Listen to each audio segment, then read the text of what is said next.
Amigos bunkeros, ¿cómo están? Bienvenidos a un nuevo programa. Yo soy Janet Vázquez, como siempre encantada de saludarles. Hoy vamos a hablar de la pobreza franciscana, este nuevo concepto que pone sobre la mesa el presidente Andrés Manuel López Obrador. Pasar de la austeridad republicana a la pobreza franciscana. ¿De qué se trata? ¿Cómo afecta al país? ¿Y de qué está hablando el gobierno de la República? De eso y más vamos a hablar aquí en Búnker Informativo.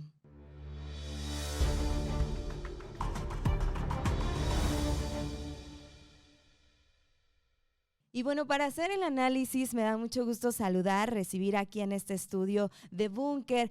Él es Alejandro Guzmán Larralde, es economista, ha tenido experiencia en la administración pública porque fue coordinador del Gabinete de Desarrollo Económico de Jalisco y bueno, pues actualmente se encuentra en el sector privado, en el sector empresarial. Alejandro, encantada de saludarlo, ¿cómo está? Muy bien, Janet, un gusto estar aquí en tu espacio informativo y bueno, pues compartir contigo también algunas ideas sobre lo que tú estás hablando y comentando. Ya lo extrañábamos en el micrófono. La verdad es que hace pues muchísimo desde que prácticamente concluí mi ciclo y mi periodo en el sector público en el gobierno de Jalisco, pues no había tenido contacto con los medios, así que un gusto estar nuevamente aquí contigo y compartir información, claro que sí. Muchas gracias. Y este tema que tiene mucho de dónde pues analizarse, ¿no? Este anuncio que hace el gobierno de México y que pues nos da a pensar y nos tiene también ahí con muchas dudas. La pobreza franciscana, desde el término económico, usted como economista, ¿cómo lo ve? ¿Cómo lo entiende? ¿Qué nos podría decir de este concepto? Mira, primero yo creo que ya tenemos que contextualizar las cosas. Yo no soy fan de el informativo mañanero del presidente, pero a partir de tu invitación, pues revisé un poquito la mañanera del día de ayer, donde él incrustó esta idea, este concepto. Y bueno, habría que entender primero que el estilo del presidente en general siempre ha sido de utilizar analogías que son relativamente sencillas para la gente. Y él ha sido partidario de lo que él denomina la austeridad republicana en la función de gobierno, en cuanto a que tanto los funcionarios como los gastos del gobierno deben ser muy austeros y deben evitarse despilfarros y mal gasto. Que eso no está mal, ¿verdad? O sea, el tema de austeridad no está mal de poder ser como más sencillos y no tan ostentosos. Hasta ahí va bien. Yo desde mi perspectiva, no solamente de empresario, sino también de ciudadano, estoy absolutamente de acuerdo con que los gobernantes de cualquier nivel de gobierno, ya sea municipal, estatal o federal, tengan una mentalidad de austeridad, lo cual no significa que no deban utilizar recursos para fomentar las actividades no solamente sociales, sino también productivas. Es decir, es mucho más importante de repente tener promoción a la inversión o a ciertos sectores productivos que van a detonar desarrollo y no necesariamente es un tema de apoyo social, sino también es un tema de apoyo a todas aquellas actividades productivas que necesitan un fomento, ¿no? Como es el caso de todo el papel que los gobiernos de los tres niveles realizan para atraer inversión.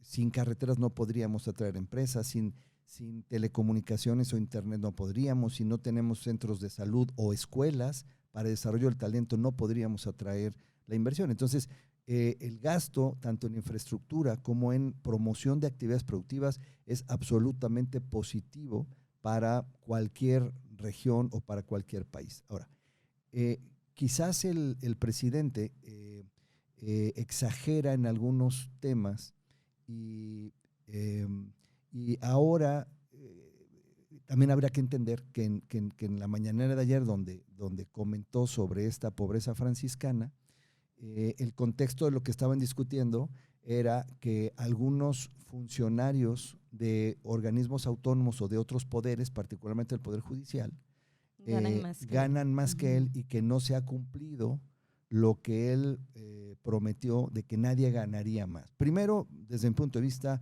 y con todo respeto para la figura presidencial, a mí me parece que es una expresión demagógica el que nadie pueda ganar más que el presidente. Y tiene tintes ahí medio de que envidia, ¿no? O sea, no quiero que nadie más gane más que yo.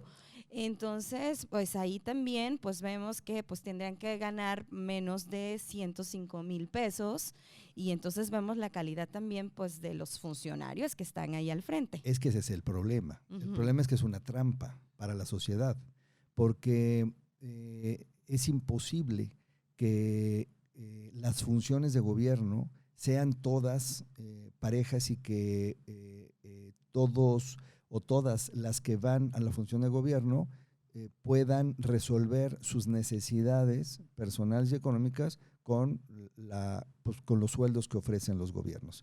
Hay posiciones altamente especializadas y no estoy hablando nada más de posiciones técnicas. Estoy hablando de posiciones en donde hacer diseños de política pública en materia, por ejemplo, de salud, de infraestructura, de economía, de cuestiones relacionadas, por ejemplo, con la energía, pues no te puedes traer a un gran especialista a ser funcionario público pagando los sueldos que se tienen. Y por esa razón me parece que sería una trampa aceptar que ningún funcionario o funcionaria deben o puedan ganar más que el presidente. Yo creo que la discusión es otra. Necesitamos entender que hay posiciones altamente especializadas que van a requerir otro tipo de recursos. Ahora bien, que no se debe malgastar, absolutamente de acuerdo, absolutamente. ¿Para qué vamos a generar ahorros? Esa es quizás la discusión en la que muchos no estamos de acuerdo con el presidente, porque él enfoca la generación de ahorro solamente a una práctica de dádivas sociales, de subsidios económicos, cuando podríamos estar utilizando como país esos ahorros para incentivar la inversión y para generar mayor empleo, que a su vez, de una manera más sostenible, puede incrementar el ingreso de las personas y puede mejorar la calidad de vida. Entonces, claro, en los cómo, ahí es donde tenemos más la duda y la discusión. En el que la verdad es que coincidimos. Y quizás, y regresando al tema de este concepto que incrustó de la pobreza franciscana, pues no debemos, desde mi punto de vista, mezclar y confundir. El concepto de pobreza franciscana fue un tema que los franciscanos, digamos, adoptaron con base en las enseñanzas de Jesús hacia los apóstoles. Sí, metiéndole ahí términos religiosos. Pues claro, de que no llevaran oro ni plata ni valores en todas sus rutas de apostolado y de predicar la palabra. De servicio a la comunidad, ser más sencillo y demás, pero creo que aquí no aplica porque hemos visto también pues que los recortes presupuestales han afectado durísimo a la gente en el tema pues de las medicinas. Que la crisis también que se vino cuando también pues ya no había medicamentos para enfermos de diabetes, de cáncer y demás. El tema también hay recortes o que ya no se están otorgando pues becas a muchos pues investigadores, estudiantes y demás. También ahí creo que afecta hasta en el tema de seguridad, ¿no? ¿Cómo puede no comprar patrullas en no sé cuántos años o no un vehículo en no sé cuántos años si, o sea, vemos que la seguridad está en un momento de crisis que se tiene que atender y que tienen que tener pues el equipo necesario? Bueno, ayer mismo él comentaba que desde que él ingresó en su administración no ha hecho compras de vehículos y que el vehículo que él tiene asignado incluso lo compraron antes de que él llegara, más otros vehículos que tienen pues, más de 200 o 400,000 kilómetros. Y dice que se le está dando el mantenimiento. A mí me gustaría saber cuánto se paga de mantenimiento a esos vehículos, porque seguramente se pagan más mantenimientos en un carro que ya está bastante depreciado que lo que costaría tener un vehículo nuevo. Es decir, se malentiende, se le malinterpreta a veces que es ahorro.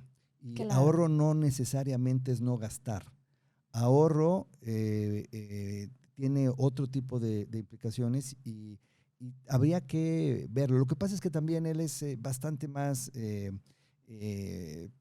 publicitario con sus dichos y con sus analogías y hace creer que eso es muy positivo cuando en realidad puede ser contraproducente la manera en que está generando esa austeridad republicana que nos puede estar costando mucho más a todas y a todos los mexicanos. Claro, lo barato sale caro, ¿no? Como dice el dicho. Además es mentira porque no es cierto que no se han comprado. Se compraron un montón de pipas cuando el tema de lo del combate al huachicol y también hay pipas para Pemex, entonces se gastaron más dinero y eso de que no se ha comprado ni un solo vehículo nuevo, pues es una mentira. Además, lo que usted menciona, el tema del mantenimiento, pues puede salir mucho más costoso. Y también vemos que el no dar mantenimiento también en otras, pues a otras cosas, a otros rubros, otras áreas, pues también sale caro. Ahí está la línea del metro en la Ciudad de México, ¿no?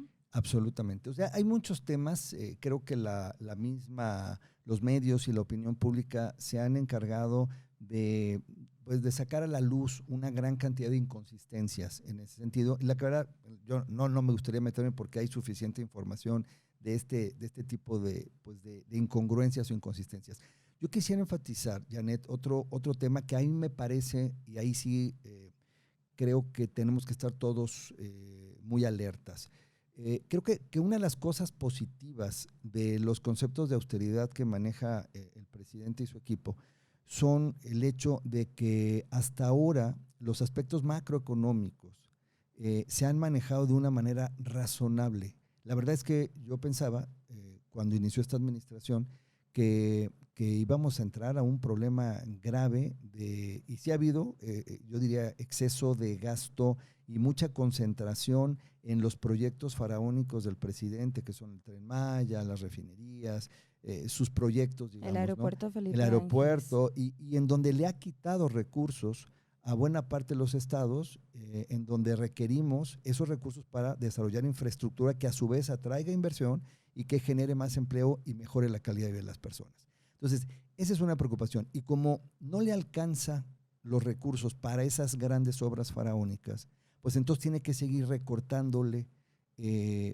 presupuesto a muchas áreas de gobierno. Quizás lo único positivo es que hasta ahora no ha entrado a una fase de endeudamiento en donde pudiera incrementar el déficit público, y eso es algo importante. El presidente ha sido muy cuidadoso en manejar los dos instrumentos de política macroeconómica, que son la política monetaria y la política fiscal. En la política monetaria, evidentemente, está el Banco de México. La verdad es que lo que han hecho es un reflejo de las decisiones de Estados Unidos y de la Reserva respecto al incremento de tasas para reducir el circulante y no generar presiones inflacionarias. Y en la política fiscal, que es así le toca al Ejecutivo específicamente, la política fiscal tiene la parte de ingresos, en donde no ha incrementado impuestos, pero ha incrementado otros bienes que sí nos han afectado. Y por otro lado, el control del gasto. Y ahí es donde él se ha enfocado, ahí es donde ha enfocado sus baterías, en tratar de controlar ese gasto para no generar un déficit mayor. Sin embargo, y eso, entre la combinación de política monetaria y política fiscal, hemos visto un peso que se ha mantenido relativamente estable frente a las monedas internacionales, particularmente el dólar. Sí. Sin dejar de agradecer las remesas que vienen de nuestros compatriotas de Estados Unidos, que eso es lo que también ha incrementado las reservas de una manera considerable. Positiva. Y esto nos mantiene con un tipo de cambio estable. Si no fuera así, efectivamente, la crisis económica ya se habría sentido mucho más. El crecimiento del país está básicamente estancado, no hay grandes crecimientos ni grandes noticias. Sí, y lejos estamos de ese prometido crecimiento de 4% anual, ¿verdad? Claro, se nos atravesó el COVID también y Ujú. evidentemente tenemos ahí un problema, todos en todo el mundo, pero hay otros países que han logrado regresar e incentivar a su aparato productivo, a su infraestructura empresarial y productiva, y eso ha mejorado el que puedan salir de la crisis. En México ha sido diferente, cada estado ha tomado una política distinta. En Jalisco hemos tomado una política de apoyar la infraestructura y la promoción, y la verdad es que se ven las diferencias.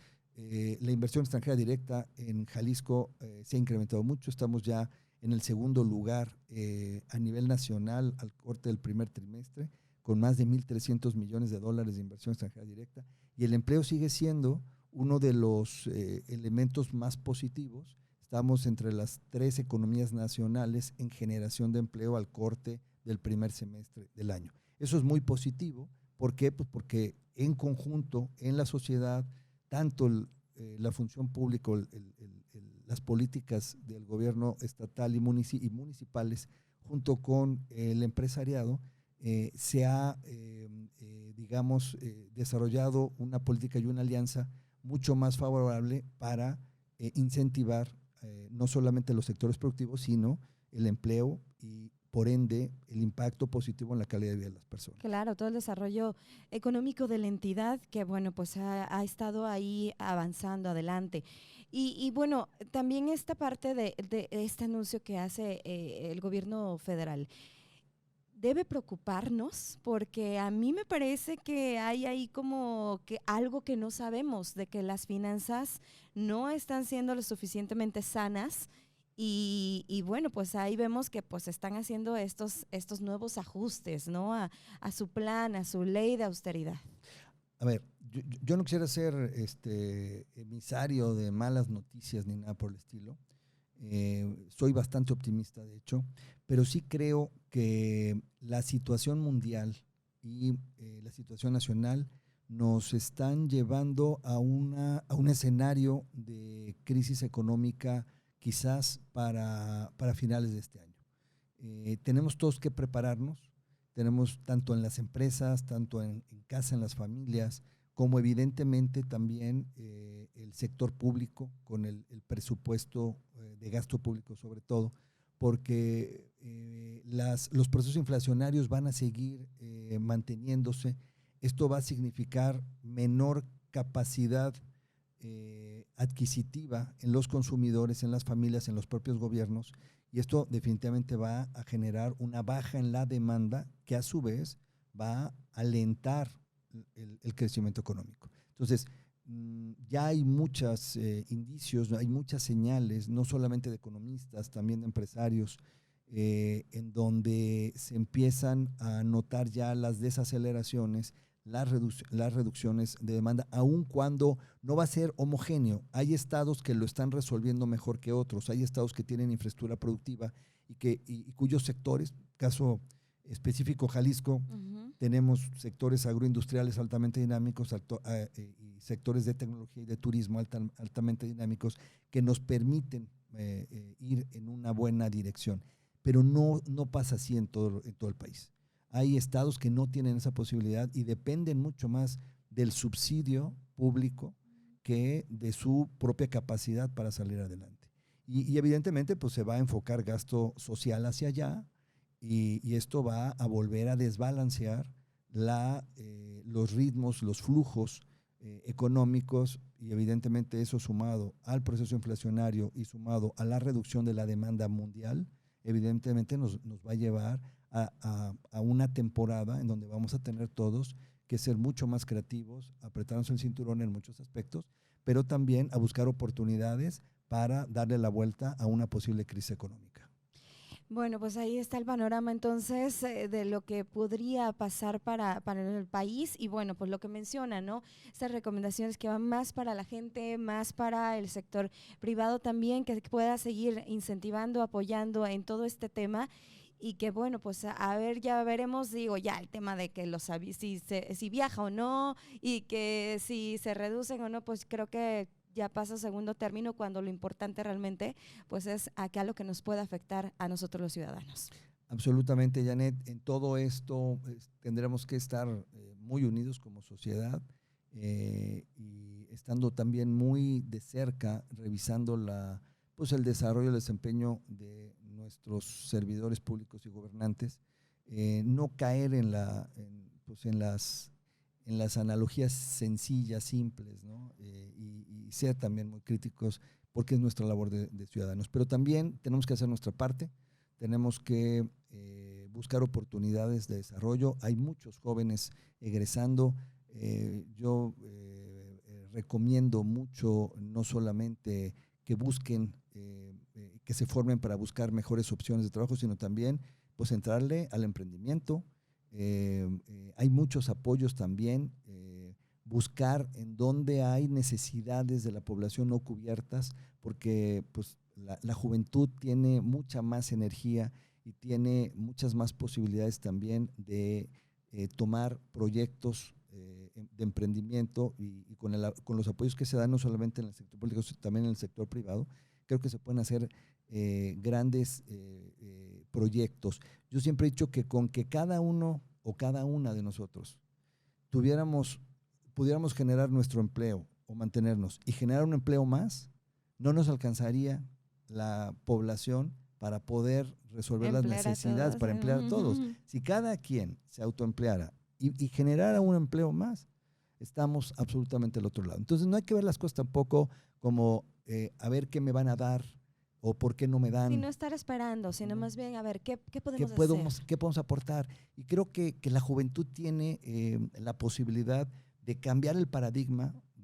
pues, que ha reinado durante tantos años y no pensar que las cosas se solucionan pidiendo, sino aportando, siendo mucho más proactivas y proactivos y buscando estas oportunidades de desarrollo. Yo estoy seguro que si logramos hacer este trabajo en conjunto, pues no hay crisis que aguante. Bien, pues nos quedamos con esto que nos comparte y bueno, pues vamos a difundir este mensaje para que llegue mucha gente y que bueno, pues puedan poner y aportar ese granito de arena. No estar esperando que el gobierno lo resuelva, no estar esperando que la 4T cambie o no sé, que le llegue como que ahí se ilumine y pues que cambie las cosas, sino que más bien, ¿qué podemos hacer nosotros desde lo que nos toca, desde nuestra trinchera? Muchísimas gracias por habernos acompañado aquí en Búnker Informativo. Un gusto, Janet, como siempre, y a la orden. Muy buenas tardes a todas y a todos. Gracias. Bueno, pues él es Alejandro Guzmán Larralde, es economista, ya lo escuchamos y bueno, pues desde lo que le toca o desde lo que su experiencia como en la administración pública, bueno, pues ya nos ha aportado también. Y muchísimas gracias a todos por el favor de su atención. Yo soy Janet Vázquez, esto es Búnker Informativo.